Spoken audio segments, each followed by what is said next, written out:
I should have canceled the card the second I saw her, staring at my wallet. They warned me about Pattaya. Every expat forum, every bitter retiree at the pub back in Victoria, every smug mate who thought he knew better than me. I thought I was different. I thought I was careful. I thought my age, my experience, my 40 years of working myself to the bone would somehow protect me from becoming another statistic. One minute, she was folding my laundry with that gentle smile, humming something soft in Thai that I couldn't understand but found beautiful anyway. The next minute my account was empty and she was gone like smoke in the humid air. This was supposed to be my quiet life, my healing, the place where I'd finally stop running from the divorce that took 25 years of my life, from the kids who stopped calling after they picked their mother's side, from the job at the manufacturing plant that chewed me up and spat me out after 40 years of loyalty. Instead, I lost more than money. I lost the last bit of myself I still trusted, the last shred of dignity I thought I had left. I don't need pity. I've had enough of that from the knowing look strangers give me when I tell this story, from the way the other expats nod like they saw it coming from a mile away, from the bartenders who've heard it all before. I just want someone to hear me before I vanish from this place forever. Before I become another cautionary tale whispered over Chang beer at some forgettable bar on Beach Road. This is what happened. This is how she did it. And this is how I let her. This is my confession. The morning I met Ratsami, I wasn't looking for anything except decent coffee and a moment of peace away from the constant noise of my own thoughts. I'd been in Pattaya 3 weeks by then, still adjusting to the oppressive heat that clung to my skin like a second layer I couldn't peel off, still learning which streets to avoid after dark when the city transformed into something both exciting and dangerous. My condo was small but clean, 5th floor overlooking Soi Buakau, close enough to hear the chaos of bargirls and tourists, but far enough to pretend it didn't exist if I closed the windows and turned on the fan. I'd wake up around 6 every morning, before the sun turned the city into an oven, before the motorbikes started their endless symphony of horns and engines. I'd shower in water that never quite got cold enough, dress in the same rotation of 3 shirts and 2 pairs of shorts, and walk down to this cafe near the corner. It wasn't fancy. Plastic chairs that stuck to your legs, ceiling fans that barely worked and just pushed hot air around, owned by this older Thai woman, who never smiled but made coffee strong enough to remind me I was still alive and still had to face another day. That's all I wanted back then, to feel alive without feeling too much, to exist without the weight of everything I'd left behind crushing me. I'd sit there for an hour most mornings, sometimes longer if I had nothing else to do, watching motorbikes weave through traffic like water flowing around rocks, watching bargirls stumble home in last night's makeup and broken heels, watching the city wake up in its own strange rhythm that felt both foreign and oddly comforting. I wasn't chasing women. God knows I'd had enough of that. My ex-wife Sarah took everything that mattered in the divorce, the house I'd paid off, half my pension, the respect of my children who believed every lie she told them about why our marriage fell apart. The women after her, the handful of dates I forced myself to go on because my friends said I needed to move on, they just reminded me of what I'd lost and could never get back. I came to Pattaya because it was cheap enough for my pension, because it was far enough away that no one from my old life could show up unannounced, because no one back home in Victoria would understand why a man my age would choose this place over somewhere respectable like Bali or the Gold Coast. But I understood.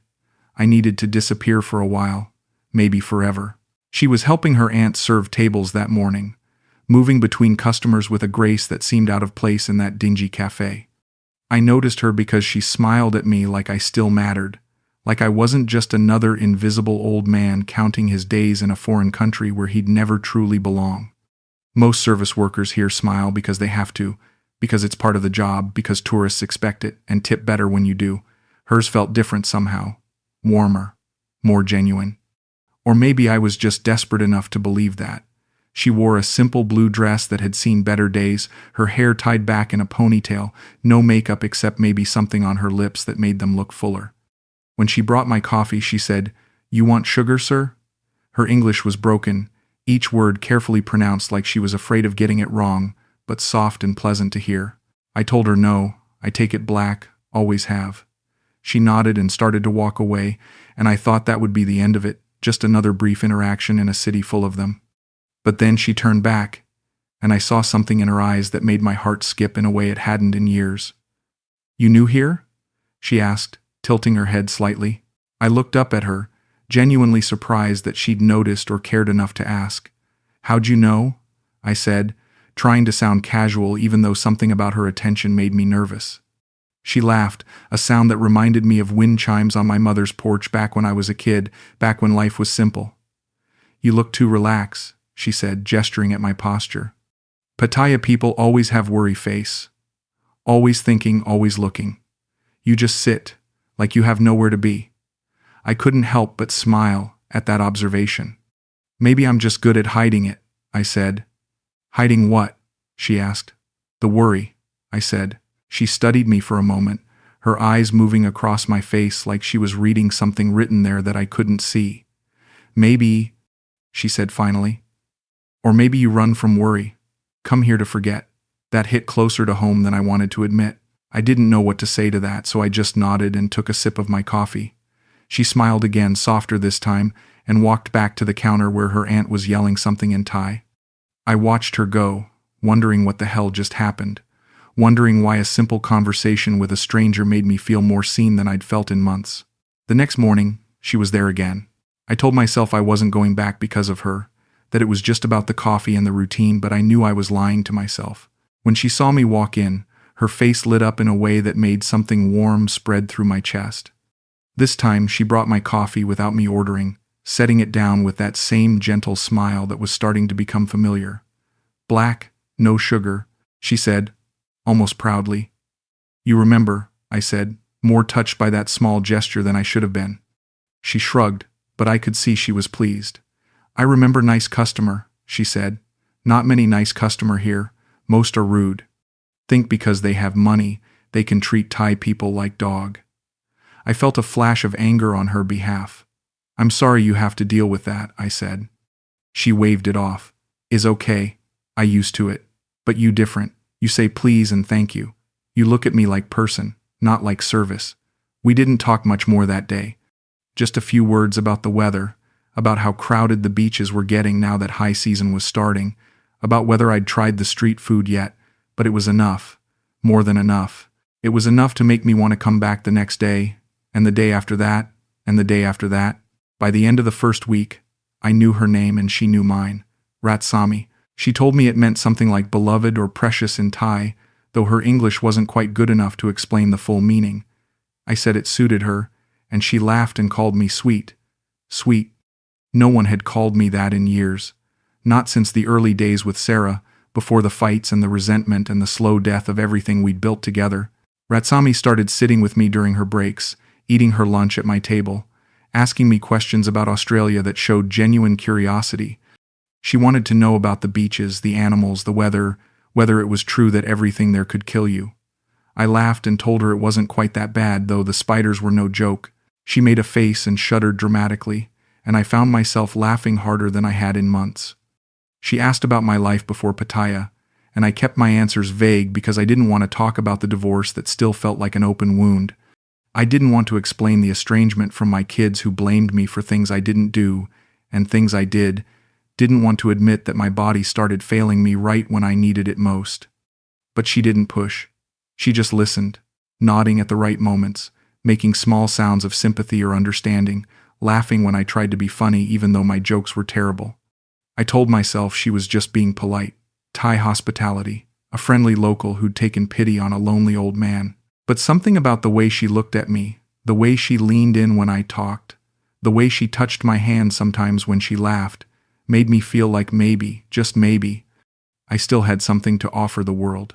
By the end of the month, our coffee meetings had turned into lunch dates, and then dinner invitations, and then long walks along the beach where we'd talk until the sun set and the city transformed into a carnival of neon lights and noise.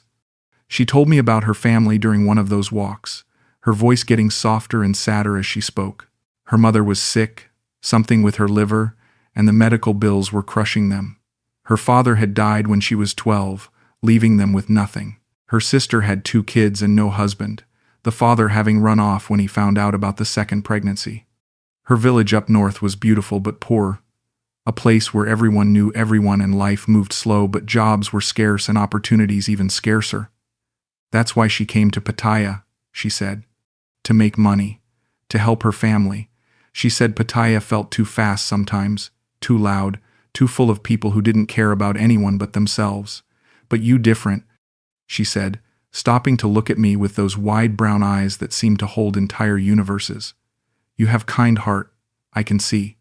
When I look at you, I see good man who hurt inside, who needs someone to care. I didn't know what to say to that. No one had seen me that clearly in years, or at least no one had bothered to say it out loud.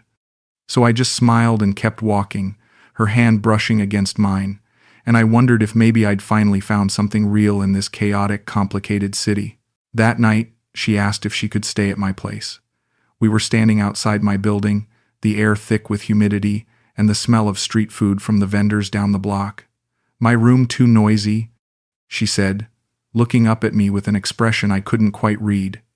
Too many people. Bar next door, play music all night. I just want quiet. Just for tonight. I hesitated for a second, my mind racing through all the warnings I'd heard, all the stories of expats getting taken advantage of, all the reasons this could be a terrible idea. But then she touched my arm, her fingers warm against my skin, and said, "Please, Pa Eldon, I trust you. You good man. I feel safe with you." And that word, trust, it melted something inside me that I'd kept frozen for years. I gave her the spare key to my condo, and she smiled so wide I could see all her teeth. She kissed my cheek, quick and light, and said, "Thank you. You like Angel to me." She started staying 3-4 nights a week after that. She'd show up after her shift with a plastic bag of vegetables and rice, sometimes chicken or fish wrapped in paper, and cook dinner in my tiny kitchen while I sat at the counter and watched her move around like she'd always been there. She'd hum songs I didn't recognize, Thai pop music or traditional melodies, her voice sweet and slightly off-key in a way that made me smile. She wasn't flashy like the bar girls I'd seen around the city, no heavy makeup or tight dresses or that hard edge that came from dealing with drunk tourists every night. She'd curl up on the couch with her phone after dinner, sometimes falling asleep there with her head on a pillow, and I'd cover her with a blanket and just watch her breathe, marveling at how peaceful she looked, how young. It felt peaceful, like having a life again, like being someone who mattered to another person. I started giving her money. Not a lot at first, because I didn't want to make it weird. Didn't want her to think I was trying to buy her affection. Just 1,000 baht here, 1,500 there. For your scooter. I'd say when I handed it over, remembering that she'd mentioned it was having problems. Or, for your mother's medicine, because she'd told me the costs were adding up and the family was struggling. She'd always protest at first, shaking her head saying she couldn't take it, that I'd already done so much for her. But I'd insist, pressing the bills into her hand, and eventually she'd accept, tucking them into her purse with this shy smile that made my heart ache, in the best way possible. I didn't keep track of how much I was giving her. I didn't want to, because tracking it would mean admitting this was transactional, would mean admitting that I was paying for her company, for her affection, for the illusion that someone young and beautiful could care about someone like me. And I didn't want to believe that. I needed to believe she stayed because she cared. Because I mattered to her as more than just a wallet. Because I wasn't just another ATM farang with a pension and a lonely heart and no one waiting for him back home. I needed to believe I was special. That what we had was special. Even though somewhere deep down, in a place I refused to look too closely, I knew I was lying to myself. One night, about 6 weeks after she started staying over, I woke up around 3 in the morning and heard her whispering in the bathroom. The door was cracked open just enough that I could see the glow of her phone screen casting blue light across her face.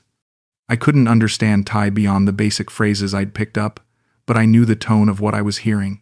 Urgent, secretive, almost angry at times. Her voice would rise and fall in intensity, sometimes sharp and demanding, sometimes pleading and soft. I lay there in the dark, my heart pounding, listening to her voice carry through the quiet apartment, wondering who the hell she was talking to at 3 in the morning and why she felt the need to hide in the bathroom to do it. The conversation went on for at least 20 minutes, maybe longer.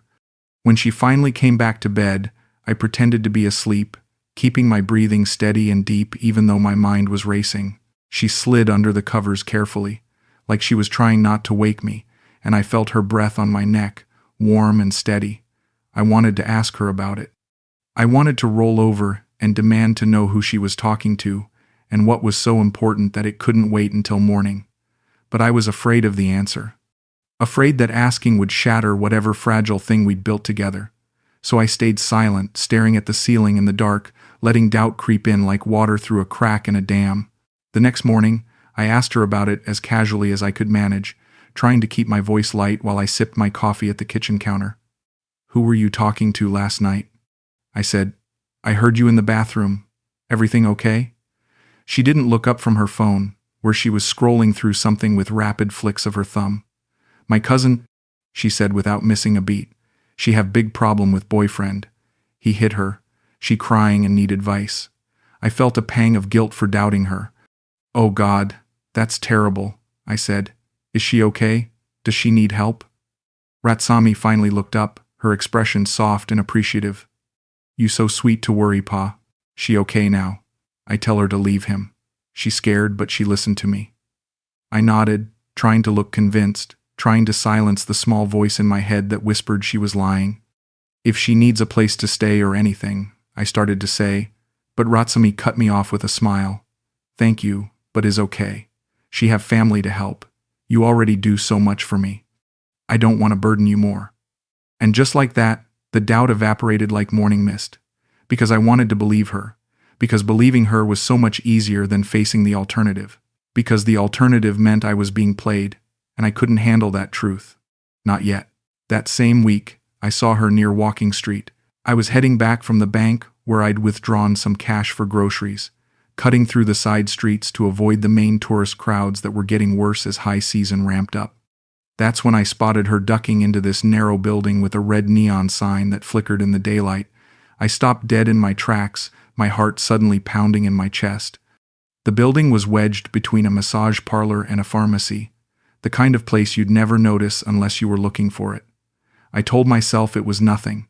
Maybe she was meeting a friend. Maybe she was shopping at some store I couldn't see from the street. Maybe there was a perfectly innocent explanation. But something made me wait. Some instinct I couldn't ignore. I stood across the street, partially hidden behind a fruit cart, pretending to look at my phone even though my hands were shaking. I felt ridiculous, like some jealous teenager spying on his girlfriend. But I couldn't walk away. 45 minutes passed. The longest 45 minutes of my life. I watched people come and go from the building, mostly Thai men and a few Western tourists who looked around nervously before entering. My stomach was churning. Finally, she came out. But she looked different. Her hair was pulled back tight in a way she never wore it when she was with me. She was wearing more makeup than I'd ever seen on her, dark around the eyes and bright on the lips. Her dress was shorter, tighter, the kind of thing the bar girls wore when they were working. She looked around quickly, her movements nervous and furtive, then walked in the opposite direction from where I was standing. I followed her for a block, staying far enough back that she wouldn't notice, watching her check her phone every few seconds. She stopped at a 7-Eleven, bought something I couldn't see, then got on a motorbike taxi and disappeared into traffic. I stood there on the sidewalk, sweating in the heat, my mind spinning with questions I was too afraid to ask. When I got back to my condo, I sat on the edge of my bed for an hour, just staring at the wall, trying to convince myself that what I'd seen didn't mean what I thought it meant. That night, she showed up at my place with pad thai in plastic containers and that same bright smile, like nothing was wrong, like she hadn't been somewhere she wasn't supposed to be. "Pa, I bring dinner," she said, holding up the food like a prize. I forced myself to smile back, to act normal, to pretend I hadn't spent the last several hours spiraling into paranoia and doubt. We ate together on the couch, watching some Thai game show I didn't understand, and she laughed at all the right moments and fed me bites of food with her fork and rested her head on my shoulder. Everything seemed so normal, so comfortable, so real. But I couldn't shake the image of her walking out of that building, couldn't stop wondering what she'd been doing there, who she'd been with. "Pa, you okay?" she asked, looking up at me with concern in her eyes. "You very quiet tonight. Something wrong?" I shook my head quickly. "No, just tired," I lied. "Long day." She touched my face with her hand, her palm cool against my cheek. "You work too hard. You need to relax more. Enjoy life. I almost laughed at the irony. I'm retired, Ratsami, I said. I don't work at all anymore. She frowned, her eyebrows drawing together in that way that made her look younger than her 29 years. Then why you look so sad all the time? Like you carry heavy weight on shoulders? I didn't answer. How could I explain that I was sad because I was starting to see the truth but was too afraid to acknowledge it? How could I tell her that every smile, every touch, every whispered promise was starting to feel like a lie I was too desperate to stop believing? How could I admit that I knew, deep down, that this was all going to end badly, but I couldn't bring myself to walk away because being used was better than being alone? The first really big withdrawal happened about 2 weeks later. She came to me late one evening, after I'd already gotten ready for bed, and she was crying. Not just tears running down her face, but full-body sobs that shook her shoulders and made her gasp for breath. I'd never seen her like that. It terrified me. I dropped everything and pulled her close, holding her tight while she cried into my chest, her tears soaking through my shirt. "What's wrong?" I asked, my voice urgent and scared. "Ratsami, what happened? Talk to me." She could barely get the words out between sobs. "My mama," she finally managed. "She very sick. Doctors say she need operation. Need special medicine. Very expensive. I don't know what to do, Pa. I so scared. If she don't get help, she die." My chest tightened so hard I thought I might be having a heart attack. I held her tighter, stroking her hair, making soothing sounds like I used to do with my kids when they were small and upset. "It's okay," I said, even though I had no idea if it was okay. "We'll figure it out. How much do you need?" She pulled back from me, shaking her head violently, her eyes red and swollen. "No, Pa, I cannot ask you. You already do too much for me. I just need to tell someone. I have no one else to talk to. I'm so alone here." But I couldn't let it go. I needed to help.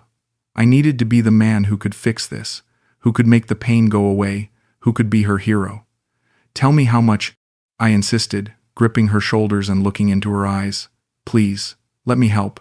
I want to help." She named a figure that made my stomach drop. 30,000 baht.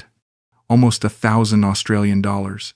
It was more than I'd planned to spend, more than I probably should spend, given that I was living on a fixed pension. But looking at her tear-streaked face, hearing the desperation in her voice, I couldn't say no. I wouldn't say no. I went to the ATM the next afternoon and withdrew it all in cash, the machine spitting out bill after bill until my hands were full of purple and red notes. When I handed her the envelope that evening, she burst into tears again, but this time they looked like tears of relief and gratitude. She clutched the money to her chest like it was the most precious thing in the world. "Thank you, Pa," she whispered, her voice breaking. "Thank you, thank you, thank you. You saved my mama. You saved my whole family. I never forget this. Never. You like angel sent from heaven." I felt like a hero in that moment, like I'd finally done something that truly mattered. Like all the years of being told I wasn't good enough, wasn't there enough, wasn't trying hard enough, had been leading to this moment where I could actually make a difference in someone's life. But even as she hugged me and thanked me over and over, even as I felt that warm glow of righteousness spreading through my chest, there was a small voice in the back of my mind whispering that something wasn't right, that this was too easy, that I was being played. But I silenced that voice. I had to, because acknowledging it would mean admitting that the only person who seemed to care about me was lying to my face. After that first big withdrawal, the requests came more frequently. They started small again, a few thousand baht here and there, but they were constant. Her sister needed help with rent because her landlord was threatening to evict her and the kids. Her niece needed school uniforms and supplies because the new term was starting. The scooter broke down and needed repairs that cost way more than she'd expected. Her phone was getting old and she needed a new one to stay in touch with her family and the village. The water heater in her mother's house stopped working, and they needed to replace it before the cold season. Every time, she'd come to me with either tears or panic or some desperate story that tugged at every protective instinct I had. And every time, I'd open my wallet. I told myself it wasn't that much in the grand scheme of things. A few thousand baht here and there was nothing compared to what I used to spend back in Australia. What was money compared to making someone's life easier? What was money compared to feeling needed again, feeling like I had a purpose, feeling like I mattered to another human being? But the balance in my account kept shrinking. I'd check it late at night, sitting alone in the dark with just the glow of my phone screen lighting my face, watching the numbers drop week by week. And I'd tell myself it was fine, it was under control. I was helping someone I cared about. I was being a good partner, a good man, doing what any decent person would do in my position. Except I wasn't sure she cared about me the same way. Not really. Not the way I needed her to. But admitting that meant admitting I was paying for her affection, and I couldn't handle that truth. Not yet. Maybe never. One evening, about 3 months into whatever we were calling this relationship, she forgot her bag when we were heading out to get street food from the vendors near the beach. We were halfway down the stairs of my building when she stopped suddenly and grabbed my arm. "Oh no, Pa, I forget my bag," she said, looking genuinely distressed. "I need to buy something on the way. Personal thing." She looked embarrassed. "Can I use your card?" "Just small amount. Maybe 1,000 baht. I promise I pay you back when I get money from work." I hesitated. This felt different somehow. I'd given her cash plenty of times, but the card felt more permanent, more dangerous, like crossing a line I couldn't uncross. Cash was discrete amounts I could control. The card was access to everything, but she must have seen the doubt flashing across my face because she leaned in close and kissed my cheek, letting her lips linger there for a moment. "I trust you, Pa," she said softly, her breath warm against my ear. "You trust me too, right? We trust each other?" And that did it. Those words, that simple question, it grabbed something deep inside me and twisted, because if I said no, if I refused to give her the card, I'd be admitting that I didn't trust her. And if I didn't trust her, what were we even doing? What was the point of any of this? I pulled out my wallet with shaking hands and extracted my ATM card. The plastic felt heavy, significant. I handed it to her, along with a post-it note where I'd written my PIN in small numbers. She smiled so wide and bright it hurt to look at. "Thank you," she said, hugging me tight. "I love you so much, Pa. You best man I ever know." She'd never said that before. "I love you." Those 3 words I'd been desperate to hear. They wrapped around my heart like a lifeline, making me feel like maybe everything was going to be okay after all, like maybe this was real, like maybe I hadn't made a terrible mistake. She skipped off toward the 7-Eleven down the street, promising she'd be right back no more than 10 minutes. But 10 minutes turned into 30, then 45, then over an hour. I waited at the street food cart, ordering pad thai I didn't eat, watching vendors set up and customers come and go, checking my phone every 2 minutes to see if she'd texted. When she finally returned, she had a plastic bag from a shopping mall I knew was at least 3 kilometers away. Inside was a bottle of nice whiskey, the expensive kind from behind the counter, some snacks, cosmetics, and a box of condoms. She laughed when she pulled them out, winking at me in that playful way she had. "For us tonight," she said, tucking them back into the bag. "I want to make you happy. You deserve to be happy." That night, we were close in a way we hadn't been in weeks. Intimate and intense, like when we first met, like before all the requests and the doubts and the complicated feelings that had started building up between us. She was attentive and passionate, whispering things in Thai I couldn't understand, but that sounded beautiful, making me feel young again, making me forget about all the warning signs I'd been ignoring. I held her afterward, her head resting on my chest, her breathing slow and steady, and I told myself this was love. This was real. This was worth every baht I'd given her, every moment of doubt I'd pushed aside. I told myself I was lucky. That at 62, with my life falling apart back home, I'd found someone who made me feel alive again. Someone who chose me. But she never gave the card back. I noticed the next morning when I was getting dressed. My wallet was on the dresser where I'd left it, but the card wasn't inside. I checked the kitchen counter, the coffee table, my pants pockets from the day before. Nothing. "Ratsami," I called out. She was in the shower, singing something cheerful and off-key. "Did you put my card somewhere?" "I can't find it." She poked her head out of the bathroom, water dripping down her face. "Oh, I still have in my purse," she called back. "I give you later, okay? I need to get ready for work." Later never came. She left for her shift with a quick kiss goodbye, and the card went with her. I told myself I'd ask for it that evening. But when she came back, tired and complaining about rude customers, I didn't want to make her feel bad by implying I didn't trust her. So I let it slide. One day turned into 2, then 3, then a week. I rationalized it by telling myself she needed it more than I did, that I could always ask for it back if I really needed it, that making a big deal about it would ruin the good thing we had going. Because asking for the card back meant I didn't trust her, and I needed to trust her. I needed to believe this wasn't what everyone had warned me it would be. I needed to believe I wasn't just another stupid old farang getting played by a girl young enough to be his daughter. She left on a Thursday morning in mid-November. The air had started to cool down slightly, though it was still humid enough to make you sweat just walking to the corner store. She kissed me goodbye like she always did, standing in the doorway of my condo with her overnight bag slung over her shoulder, wearing a simple dress and flip-flops. "I going to see my mama in village," she said, smiling that smile I'd come to depend on. "She doing better now, thanks to you. She want to meet you soon, say thank you herself."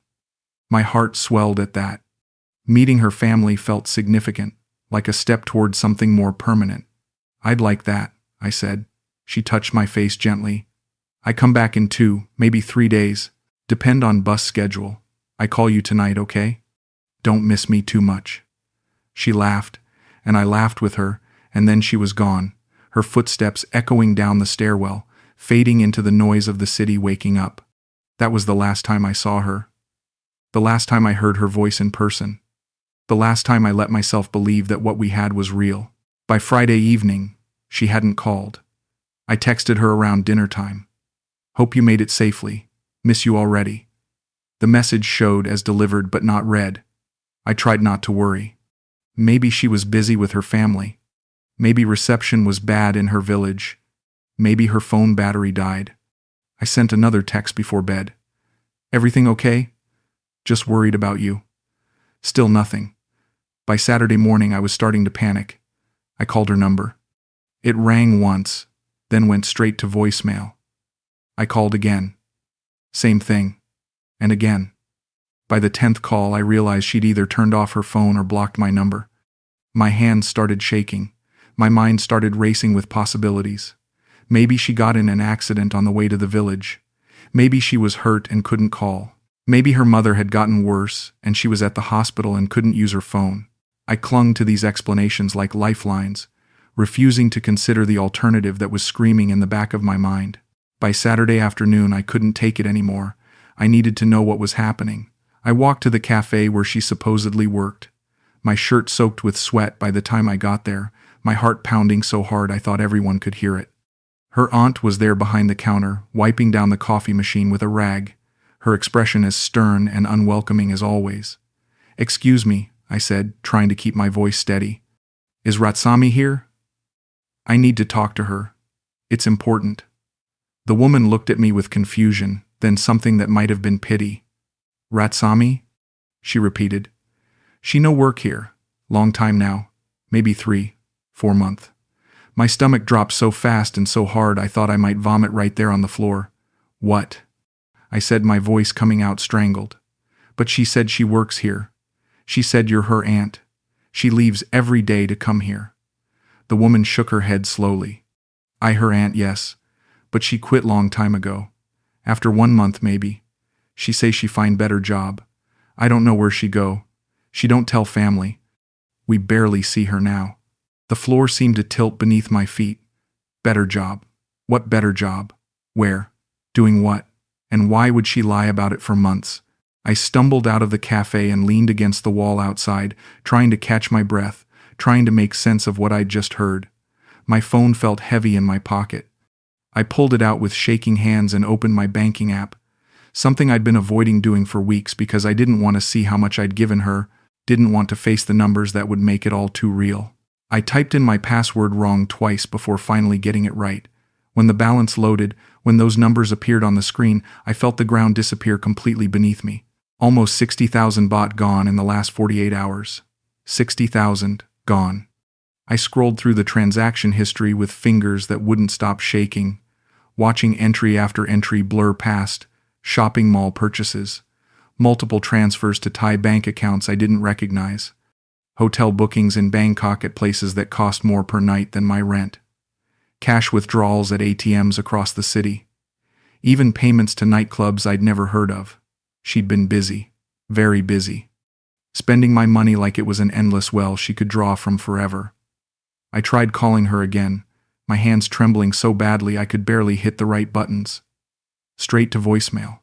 I sent her a message, my fingers fumbling over the keys, making typos I had to correct. Ratsami, where are you? I'm worried. Please call me. I saw the bank transactions. We need to talk, please. I watched the message sit there, showing as delivered but not read. Minutes passed. Then an hour. Then 2. Nothing. No response. No explanation. Just silence that felt like it was crushing my chest. I walked back to my condo in a daze, barely seeing the people around me, nearly getting hit by a motorbike because I stepped into traffic without looking. When I got inside, I sat on the edge of my bed, still holding my phone, staring at her contact photo. It was from our first month together, at the beach during sunset, her smile bright and genuine looking, her eyes crinkled with what I'd thought was real happiness. I'd taken it myself, proud to have such a beautiful woman willing to be photographed with me. Now that photo felt like evidence of my own stupidity. I called the bank. The automated system told me I could freeze my card by pressing certain numbers. I should have done it immediately. That's what any rational person would have done. But I couldn't bring myself to press the buttons, because freezing the card meant accepting that she'd stolen from me. Freezing the card meant admitting that everything between us had been a lie. Freezing the card meant she'd never have a reason to come back. So I didn't freeze it. I just sat there like an idiot, holding the phone, hoping against hope that there was some explanation that would make this okay, that she'd call and tell me her phone had broken, that someone had stolen the card from her, that she'd been trying to reach me but couldn't. I clung to these impossible fantasies because the truth was too painful to face. By Sunday morning, I still hadn't heard from her. I barely slept, spending most of the night staring at the ceiling, alternating between anger and desperation and a kind of hollow numbness that felt worse than either emotion. I checked my bank account again. Another 20,000 baht gone overnight. More shopping, more transfers, more hotels. She was bleeding me dry and she knew I wouldn't stop her. Or maybe she didn't care if I stopped her. Maybe she'd already gotten enough, and this was just bonus money, extra gravy on top of the meal she'd already eaten. I finally froze the card around sunrise, my hands shaking as I pressed the buttons, my eyes burning with tears I was too proud to let fall. It felt like signing divorce papers all over again, like admitting defeat, like accepting that I'd been played for a fool and there was nothing I could do about it except try to stop the bleeding. By Sunday afternoon, I couldn't sit in my condo anymore. The walls felt like they were closing in, and everything reminded me of her. The kitchen where she used to cook, the couch where she used to sleep, the bed we'd shared. Even the coffee mugs felt like accusations of my own stupidity. I had to get out. I had to do something. So, I went looking for her. I walked every street I thought she might be on, every corner where I'd seen her before, every place we'd been together. I went to the markets, to the beach, to the restaurants where we used to eat.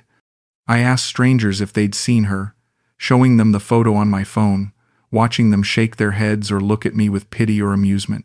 Most people just ignored me. A few offered condolences that felt more like mockery. One old expat at a beer bar on Soi 7 just laughed when I showed him her picture. "Good luck, mate," he said, raising his beer in a mock toast.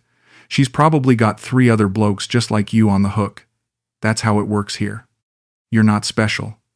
His words hit me like a physical blow, but I couldn't even be angry because I knew he was right.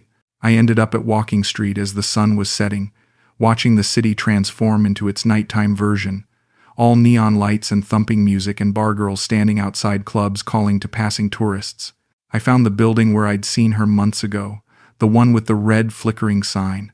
Up close, I could see it was a bar, the kind where girls sat with customers and earned commissions on overpriced drinks. The kind of place I'd always told myself I'd never go to because I wasn't that kind of man. But here I was, desperate, pathetic, looking for answers I probably didn't want to find. I went inside. The air was thick with cigarette smoke and cheap perfume. Girls in short skirts and too much makeup looked at me with practiced interest, but I waved them off. I went straight to the bar where a middle-aged Thai man was serving drinks. "I'm looking for someone," I said, pulling out my phone to show him Ratsami's photo. Do you know her? Has she worked here? He glanced at the photo, then back at me, his expression carefully neutral. Maybe, he said. Many girls work here. They come, they go.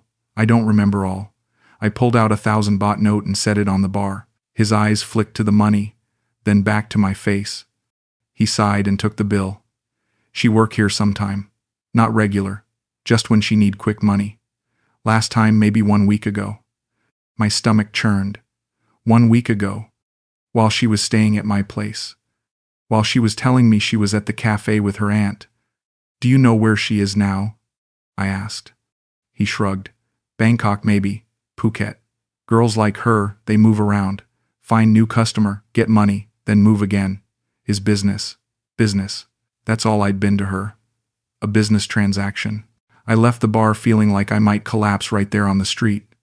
I found a bench near the beach and sat down, putting my head in my hands. Around me, Pattaya continued its endless party.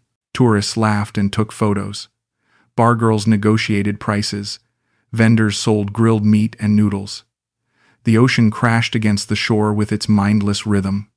And I sat there, feeling more alone than I'd ever felt in my entire life. More alone than when Sarah left me. More alone than when my kids stopped calling. More alone than when I boarded the plane to Thailand with 1 suitcase and no plan beyond escaping. Because at least then I'd had hope. The hope that starting over was possible. The hope that I could find something real in this crazy place. Now I had nothing. Just the crushing weight of my own stupidity. I walked up and down Beach Road for hours that night, not really going anywhere, just moving because staying still felt impossible. I passed couples walking hand in hand and wondered how many of them were real, how many were just elaborate performances like mine had been. I passed other old Western men with young Thai women, and wanted to grab them by the shoulders and scream warnings they wouldn't listen to because I hadn't listened either. Everyone thinks they're different. Everyone thinks they've found the exception. Everyone thinks that their girl is special, that their connection is real, that it couldn't possibly happen to them. I'd thought all those things. And I'd been wrong about every single one. Around midnight, I found myself outside a bar I'd never been to before, drawn in by the sound of someone singing karaoke badly. I went inside and ordered a beer I didn't want, sitting at the bar while tourists butchered English songs they didn't know the words to. A girl sat down next to me within minutes, young and pretty in that manufactured bar girl way. "Buy me drink?" she asked, her hand already on my arm. I looked at her and saw Ratsami. Not literally, but the same calculated charm, the same practiced smile, the same dead eyes behind the performance. "No," I said, pulling my arm away. "I'm not buying you anything." She shrugged and moved on to the next target without missing a beat. It wasn't personal to her, just business, like it had been with Ratsami. Just business. The bartender, a woman in her 40s with kind eyes, slid a bowl of peanuts toward me. "You okay?" she asked in surprisingly good English. I almost laughed at the question. Was I okay? I'd just had my heart ripped out and my bank account drained by someone who probably never thought of me as anything more than an ATM with feelings. But I didn't say that. "Yeah," I lied. "Just tired." She studied me for a moment, then leaned in slightly. "Let me guess. Bar girl take your money?" I must have looked shocked because she smiled sadly. "I see many farang like you. Good men who think they find real love here. I'm sorry for what happened. But you need to understand something. This city, it eat people like you. If you stay, you need to learn the rules, or you keep getting hurt." I wanted to argue with her, to defend myself, to insist that what I had with Ratsami was different, but the words wouldn't come. Because she was right. I'd been eaten alive. "What are the rules?" I asked quietly. She wiped down the bar in front of me. "Rule number 1. Never give them your ATM card. Never. No matter what they say, no matter how much you trust them. Cash only, and only what you can afford to lose." I nodded numbly. A bit late for that lesson. Rule number 2. If they ask for money for sick family, it may be true, maybe not. But even if true, you're not responsible to save every Thai family in need. You take care of yourself first. Too late for that one too. And rule number 3, most important. Never think you special. You not different from other farang. They tell you that you are because that what you want to hear. But you just customer. The sooner you accept that, the less it hurt. I finished my beer and stood up, leaving money on the bar. Thank you, I said. I wish someone had told me this 3 months ago. She gave me a sympathetic look. You would not have listened. Nobody listened until it too late. I walked back to my condo as the city finally started to quiet down, exhausted and broken, and feeling every one of my 62 years. When I got inside, I looked around at the space that had felt like home when Ratsami was there but now just felt like a box where I stored my loneliness. I saw her shampoo still in the bathroom. Her clothes still in the drawer I'd cleared out for her. The pink coffee mug she always used sitting in the dish rack. Evidence of a life we'd supposedly been building together. Evidence of my own desperate need to believe in something that never existed. I gathered up all her things and put them in a plastic bag, tying it shut like I could contain the memories inside. I shoved the bag into the back of my closet where I wouldn't have to look at it but couldn't quite bring myself to throw it away. Not yet. Maybe not ever. Then I lay down on the bed and stared at the ceiling, waiting for sleep that wouldn't come, wondering how I'd gotten here, wondering if I'd ever feel whole again. Monday morning, I woke up to a notification on my phone. A message online from an unknown number. My heart jumped into my throat. Maybe it was her. Maybe she'd explain everything. Maybe this nightmare would end. I opened the message with shaking hands. It was a photo. Ratsami in a hotel robe, white and plush, the kind you get at fancy places. She was sitting on a bed I didn't recognize, with white sheets and too many pillows, smiling at the camera like she was on vacation, like she didn't have a care in the world, like she hadn't just destroyed someone who'd cared about her. Below the photo, a message in broken English that felt like a knife twisting in my chest. I sorry, Pa. I need better life. You old. I find new man now, young and have more money. Thank you for help my family. You good man but not right man for me. Goodbye. Don't try to find me. Bye. I read those words 10 times, 20 times, 100 times, trying to find some hidden meaning, some sign that she didn't really mean it, some indication that this was just a moment of confusion and she'd come back. But there was nothing. No apology that meant anything. No explanation that made sense. Just cold, brutal honesty delivered without mercy. She'd used me. She'd taken everything I'd given her, everything I'd felt for her, and she'd moved on like I was nothing. Like those 3 months had meant nothing. Like I'd never mattered at all. She was already with someone new. Someone younger, she'd said. Someone with more money. Someone better. I wasn't good enough. I'd never been good enough. Not for Sarah. Not for my kids. Not for Ratsami. Not for anyone. I should have been angry. I should have wanted revenge. Should have wanted to track her down and demand my money back. Should have wanted to report her to someone even though I knew Thai police wouldn't care about one more farang getting scammed by a bar girl. But I wasn't angry. I was just empty. Hollowed out. Like someone had reached inside and scooped out everything that made me human. I stared at that photo until my eyes burned, memorizing every detail. The way her hair fell over her shoulder. The satisfied smile on her face. The expensive hotel room she'd probably paid for with my money. Then I blocked the number. Not because I was angry. Not because I hated her. I blocked her because I needed to stop bleeding. Because every message, every photo, every reminder of her was a wound that wouldn't heal as long as I kept picking at it. And I couldn't survive if I kept picking at it. I had to let go. I had to move on. Even if moving on felt impossible. The next few days passed in a blur of numbness. I stopped going out except to get food. I stopped checking my email or social media. I stopped doing anything that required energy or thought or caring about the future. I just existed, moving from bed to couch to bed again, eating when I remembered to, showering when the smell of my own body became unbearable. I thought about calling my kids, maybe trying to rebuild those bridges I'd burned when I left Australia. But what would I say? That I'd run away to Thailand to escape my failures only to fail even more spectacularly? That I'd let myself be played by a woman young enough to be their sister?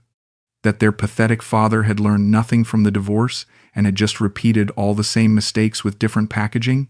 No, I couldn't face that. I couldn't face their judgment, their disappointment, their certainty that I'd always been and would always be a screw-up who made terrible decisions. About a week after that final message, something shifted. I woke up one morning and realized I couldn't live like this anymore. I couldn't spend the rest of my life in this condo, hiding from the world, drowning in self-pity and regret.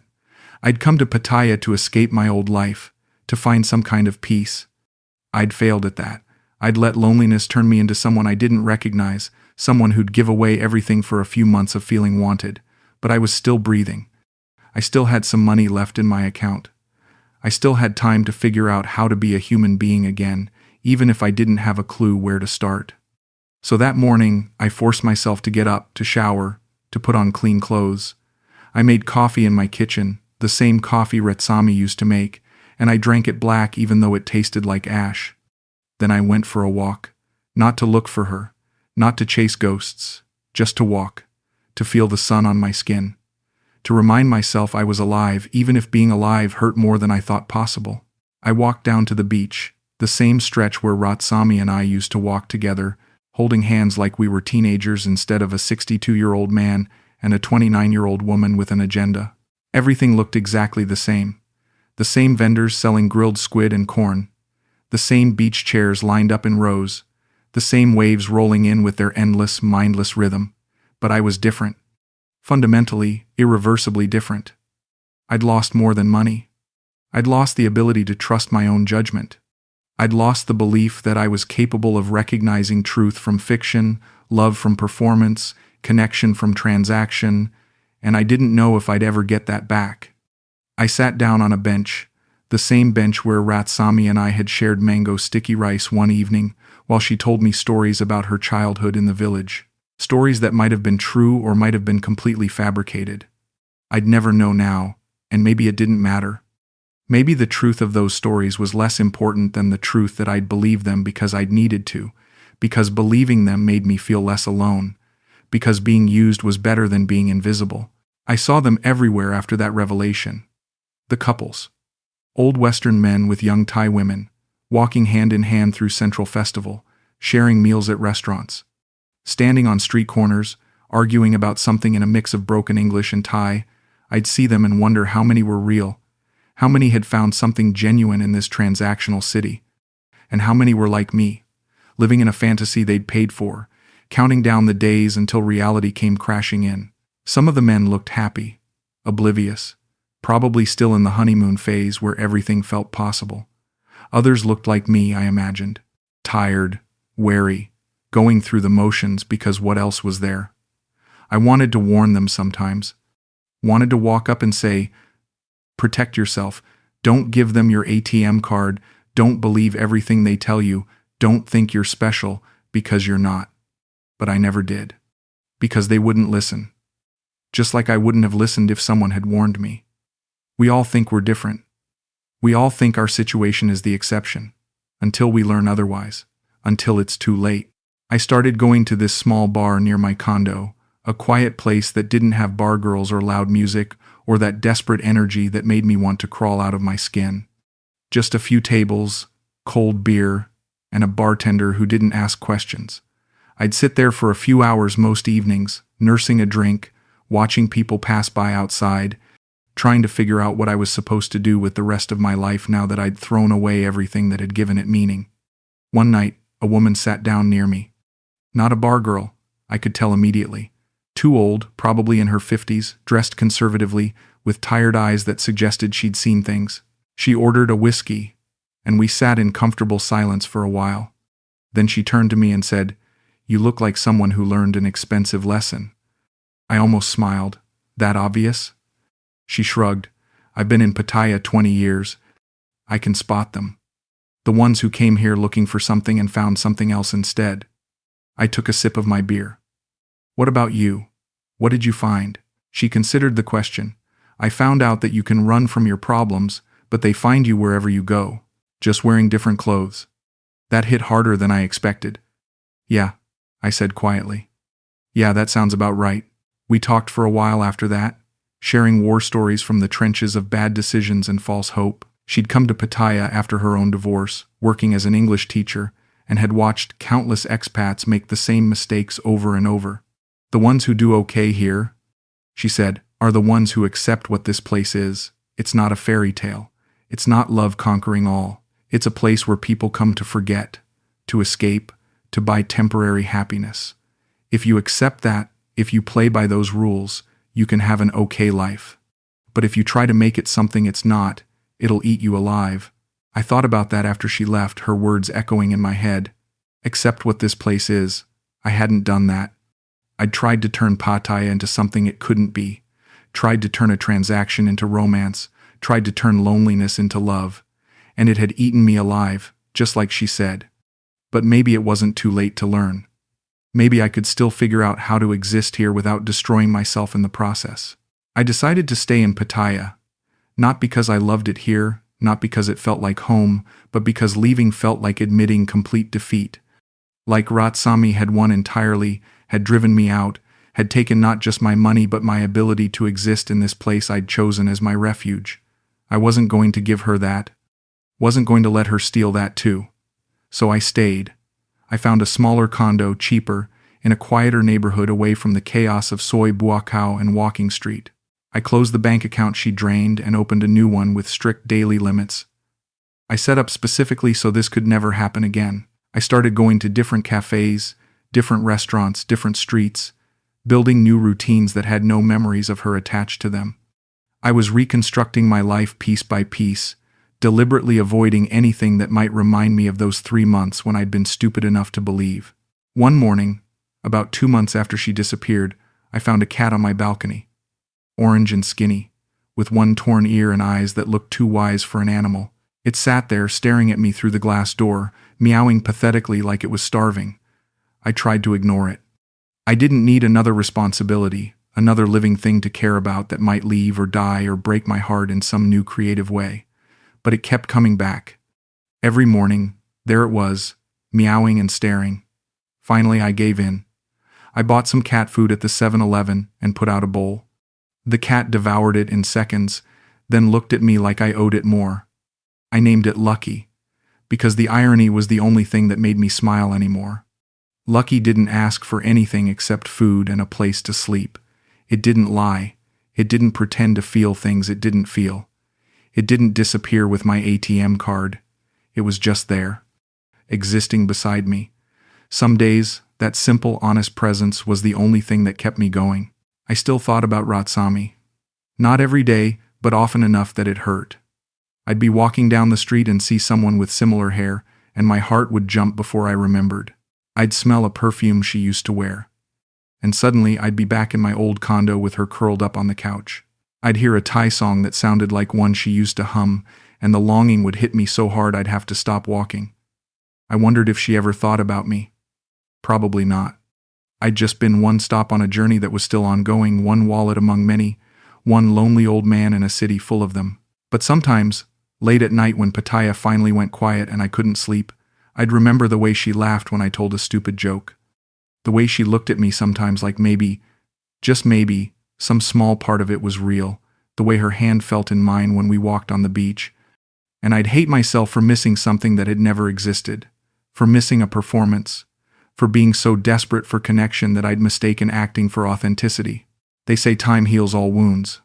I don't know if that's true. Time doesn't heal, it just scabs over, and every time you touch the scar you remember exactly how you got it. I still carry that scar. I carry it every day. Every time I see an old man with a young Thai woman, every time I pass that cafe where we met, every time I check my bank balance and see the safety limits I put in place to protect myself from my own stupidity, the scar reminds me that I was foolish, that I was desperate, that I let loneliness turn me into someone who'd give everything away for scraps of affection. But it also reminds me that I survived, that I'm still here, still breathing, still waking up every morning in this city that took so much from me. I saw someone who looked like her last week. Same build, same hair, walking down Soy Buakaw with a Western man in his 50s. My chest tightened immediately. That old familiar pain I thought I'd learned to live with. I almost called out, almost ran after them. But then she turned to laugh at something the man said, and it wasn't her. Just another girl, another man. Another version of the same story playing out like it plays out 100 times a day in this city. I kept walking. I didn't look back, because what would be the point? I couldn't save him from whatever he was walking into. I couldn't stop that train wreck before it happened. I couldn't even save myself. And I'd seen all the warning signs. All I could do was keep moving forward, putting one foot in front of the other, pretending that someday this would stop hurting quite so much. That someday I'd stop checking my phone hoping for a message that would never come. That someday I'd stop looking for her face in crowds even though I knew she was long gone. The truth I've learned, the brutal lesson Pattaya taught me, is that loneliness makes you stupid. It makes you blind to red flags that would be obvious if you weren't so desperate for human connection. It makes you rationalize things that should make you run. It makes you give away pieces of yourself to people who were never going to keep them safe. Ratsami didn't just take my money. She took the part of me that thought I deserved something good, that believed I was still capable of being loved for who I was rather than what I could provide, and I don't know if I'll ever get that back. Maybe I don't want to. Maybe it's safer this way, with walls built high and heart locked down. At least this way, no one can hurt me. At least this way, I know exactly what I'm worth. Nothing to someone like her, just another transaction that's already been completed and forgotten. So here I am now, 62 years old, retired, living in a city that eats men like me for breakfast and doesn't even pause to spit out the bones. I'm still standing, though barely some days. Standing and surviving because what else is there? I can't go back to Australia, can't face the knowing looks and the judgment and the confirmation of everything they already thought about me. I can't undo what happened, can't get those months back, can't recover the money or the hope or the brief feeling that I mattered to someone. All I can do is keep existing, keep feeding the cat, keep drinking my coffee, keep walking the same streets where ghosts of better days haunt me, keep pretending that someday this will all make sense, even though I know it never will. Life doesn't give you closure. Life doesn't wrap things up in neat packages with lessons learned and wisdom gained. Life just keeps going, indifferent to your pain, and you either keep up or you get left behind. You either find a way to survive or you don't. I'm choosing to survive. Not because I'm strong or brave or have some deep reservoir of resilience. I'm surviving because I'm too stubborn to let this place break me completely. Too stubborn to give Ratsami the satisfaction of destroying me entirely. She took enough. She doesn't get to take everything. So I wake up every morning even when I don't want to. I make the coffee even though it tastes like memories I'd rather forget. I feed the cat who showed up like a consolation prize for everything I lost. I walk the beach even though every step reminds me of her. I exist in this city that promised peace but delivered pain. And slowly, so slowly I barely notice it happening. I'm learning how to be alone without being lonely. Learning how to survive without needing someone else to make me feel whole. Learning that maybe being broken is just how life works, and maybe that's okay. Maybe you don't have to be whole to keep living. Maybe you just have to keep breathing, keep moving, keep existing despite everything. Maybe that's enough. On the good days, I believe that. On the bad days, I'm not so sure. But I keep going anyway, because what else is there? The alternative is giving up, disappearing, becoming one more cautionary tale that no one will remember or care about. And I'm not ready for that. Not yet. Maybe not ever. So I stay. I survive. I remember her not because I want to, but because forgetting would mean forgetting the last time I felt truly alive, even if that feeling was built on lies. Even if it cost me everything. It was still something. And something, no matter how painful, no matter how false, is better than the nothing I had before. That's what I tell myself anyway. That's the story I keep repeating until maybe, someday I start to believe it. That's my life now. That's what Pattaya made me. That's what happens when you come to paradise looking for peace and find devastation instead. And somehow, despite everything, I'm still here. Still breathing. Still hoping that tomorrow might hurt a little less than today. Even though I know better. Even though I know hope is what got me into this mess in the first place. I can't seem to stop hoping. And maybe that's the cruelest joke of all.